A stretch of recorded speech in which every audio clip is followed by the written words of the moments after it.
በስመ አብ ወወልድ ወመንፈስ ቅዱስ አሐዱ አምላክ አሜን። የረቡዕ ሰይፈ ሥላሴ ተአምር።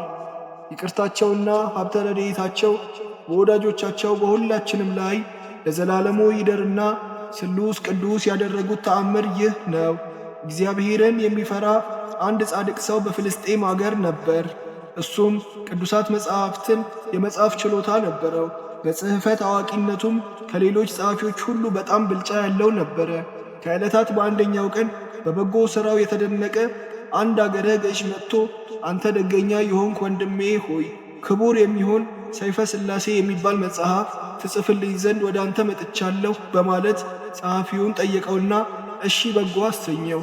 መጽሐፉንም በሚጽፍለት ጊዜ በአጻጻፉ ሥላሴን ደስ ለማሰኘት የስሉስ ቅዱስን ስም እጅግ በሚያበራ የወርቅ ቀለም ይጽፍለት ነበር። ሥራውንም በዚህ ዓይነት ቀጥሎ ሳለ ከዚህ ዓለም በሞት ተለየ። እነሆ መላእክት ክንፋቸውን በመዘርጋት የዚህን የጸሐፊ ነፍስ ለመቀበል ወደ እሱ መጡ።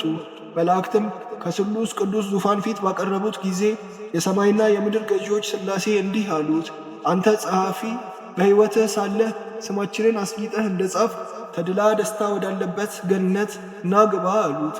ሥላሴም ይህን ካሉት በኋላ መላእክት ተሸክመው ወስደው ከእግረ መንበር አደረሱትና ረቂቅና ለመስማት እጅግ አስደናቂ የሆነ የሥላሴን ምስጢር አስተማሩት።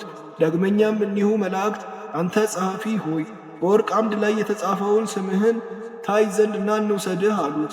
ጸሐፊውም ስሙን በተመለከተ ጊዜ ፈጽሞ ተደሰተ። ቀጥሎም ገዢዎቼ ሥላሴ ሆይ ምን ሥራ ሰርቻለሁና ነው የማይመጣጠነኝና ተገቢም ያይደለ ዋጋ የሰጣችሁኝ በማለት ተናገረ። ዳግመኛም ስሉስ ቅዱስ አንተ መልካም ጸሐፊ፣ አንተስ መልካሙን ሁሉ አደረግህልን፣ ካንተ በኩል የቀረ ነገር የለም። በሕይወትህ ሳለህ ቅዱስ መጽሐፍህን በምትጽፍበት ጊዜ ለስማችን ታላቅ ክብር ሰጥተዋልና አሉት።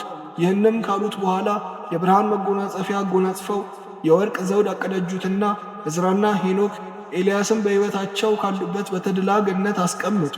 የተወደዳችሁ ወንድሞቼ ሆይ እንግዲህ ሥላሴ በሰማይ በሕይወት አዳራሽ ያስገቡን ዘንድ ስማቸውን እናክብር፣ ከፍ ከፍም እናድርግ። ዳግመኛም አሸናፊ ለሚሆን ስማቸው እንገዛ። የእሳት ሰይፋቸውን መዘው ባሉ መላእክት እጅ ይጠብቁንና ከድንገተኛ ሞት ይሰውሩን ዘንድ ይቅርታቸውና ሀብተ ረድኤታቸው ከወዳጆቻቸው ከሁላችንም ጋር ለዘላለሙ ይኑር አሜን።